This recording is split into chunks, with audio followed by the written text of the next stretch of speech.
7 janvier 1999, spécial plein air.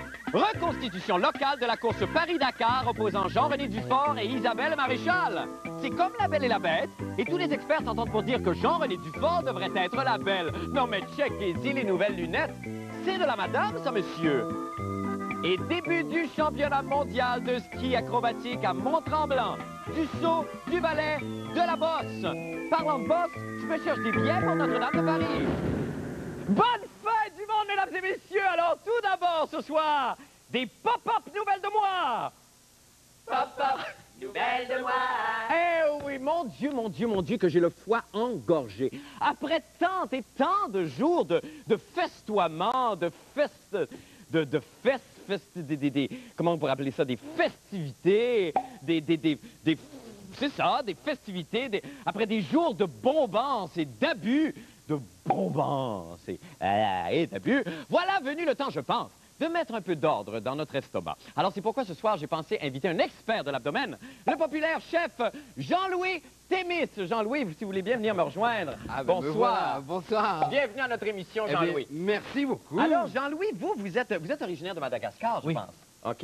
Et vous êtes comment je pourrais dire, un expert en fruits exotiques. Absolument, c'est le mot que je cherchais pour moi-même. OK.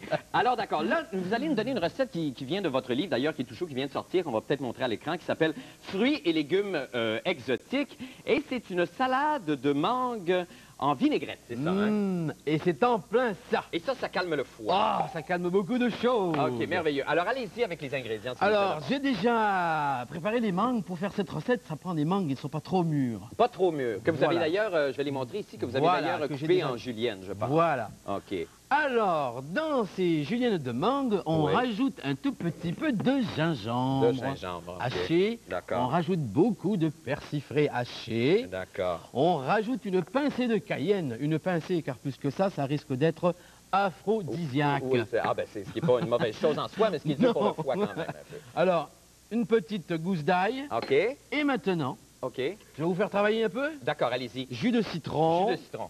Bon, là j'ai vu que vous avez mis ça dans un bol comme ça, mais dans quelle sorte de plat on peut mettre ça? Alors, le bol, c'est efficace pour mélanger. Oui. Puis, un coup qu'on l'a mélangé, on peut le répartir dans 4 assiettes pour les convives, avec une tranche de prosciutto. D'accord, OK, Voilà. je comprends. Un peu d'huile d'olive. Oui. Et là, il ne faut pas que j'oublie la touche de couleur. Ce sont des poivrons rouges OK. qui, eux aussi, ont été mis en julienne. D'accord. Et des oignons. OK. Parfait. Et maintenant, c'est à vous de jouer. Alors là, ce qu'on fait, c'est qu'on mélange. On mélange. On mélange tout ça. Et qu'est-ce qui manque? Je ne sais pas, monsieur, Du moi. sel. Ben, c'est ça que je me disais. Et qu'est-ce qui manque encore? Je sais-tu, moi, Jean-Louis, écoute donc.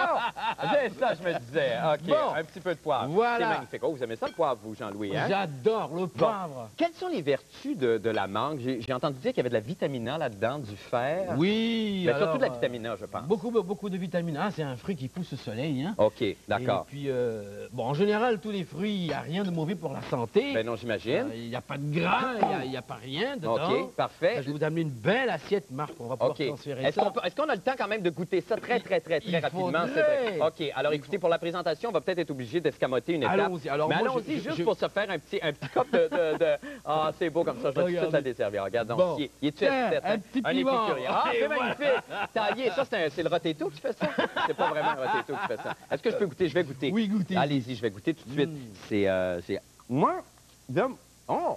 Hein? Oh, ça goûte... c'est un goût voyons, je cherche le mot, un goût de... Mangue. Un goût de mangue. En bref, maintenant, le 9 août 1997 à Montréal, à 4 heures précises du matin, un incident vint troubler la quiétude de cette belle nuit d'été. Alors que l'ex-chanteur du groupe Harmonium, M. Serge Fiori, et sa compagne déambulaient tranquillement sur la rue Saint-Denis, après une soirée à faire la fête avec des amis, une jeune femme qui venait à leur rencontre trébucha et tomba littéralement dans les bras du couple étonné. Alors, plutôt que de s'excuser, la jeune femme accusa Serge et sa douce moitié de l'avoir fait exprès, et c'est à ce moment précis que 3 autres jeunes filles surgirent de la pénombre pour battre sans aucune espèce de mesure l'ancien chanteur des années 70.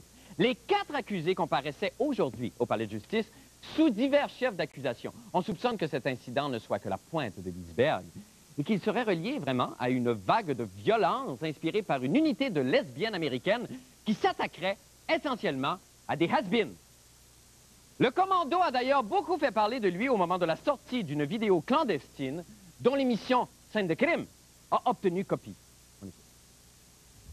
There are 4 dangerous women in Montreal. There is Spike. And the terrible killer. The dangerous Butch. And the disgusting Morty.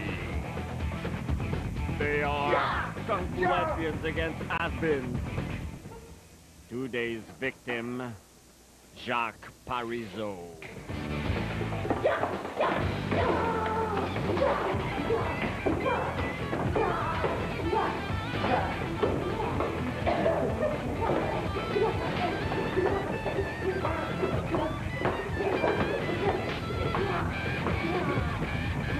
Killer, Spike, Butch, Morby. They are the kung fu lesbians against has-beens.